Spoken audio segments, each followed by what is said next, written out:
Movie facts you probably didn't know. Today we're doing my favorite horror movie, Scream. Don't forget to share this video with your friends who love Scream and other horror movies. Director Wes Craven originally approached actress Drew Barrymore to play the lead role of Sidney Prescott, but Drew Barrymore turned that down, saying she didn't want to play the lead character in a horror movie, saying they were often sluggish and barely squeaked by and survived in the end. So what did she suggest? That she be the first actress killed off in one of the most memorable horror movie scenes of all time. Why do you want to know my name? Wes Craven also offered the role of Sidney Prescott to actress Molly Ringwald from 16 Candles and The Breakfast Club, but she turned it down, saying that even though she still looked like a teenager, she didn't want to be typecast of playing one for the rest of her career. Other actresses that were considered for the role of Sidney Prescott were Reese Witherspoon and Melissa Joan Hart from Sabrina the Teenage Witch, but Wes Craven landed on Neve Campbell after seeing her performance in Party of Five, saying she could play a role that was innocent but could still kick ass. In your dreams.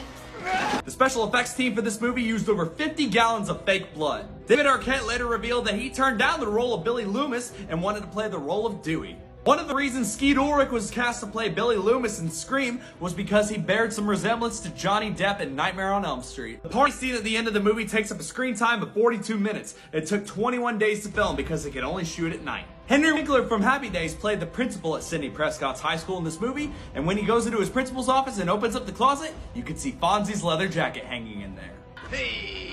The original robe for the Ghostface costume was supposed to be white to resemble a ghost more realistically, but when they got on set, they decided to change it to black because they thought it bared too much resemblance to the KKK outfits. I can't see fucking shit out of this thing. Back in 1996, when Scream came out into theaters, caller ID was still very new technology at the time. But after this film came out, investment in this technology went up over 400%, because apparently a lot of people didn't like the idea of an unknown murderous psycho calling them.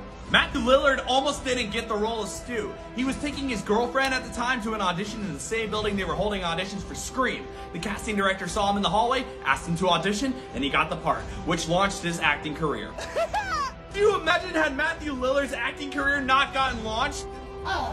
We would have been deprived of the best live-action Shaggy for the Scooby-Doo franchise. Courtney Cox was very persistent with going after the role of Gale Weathers. They initially didn't want her in the role because at the time she was typecast for the nice girl while she was playing Monica Geller on Friends. She persisted and eventually got the role because she wanted to play a bitch. The original working title for the film Scream was Scary Movie, which would later go on to be the title of the best horror movie parody of all time.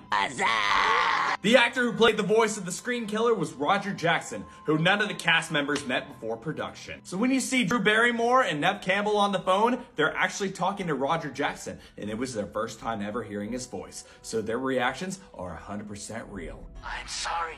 That's the wrong answer.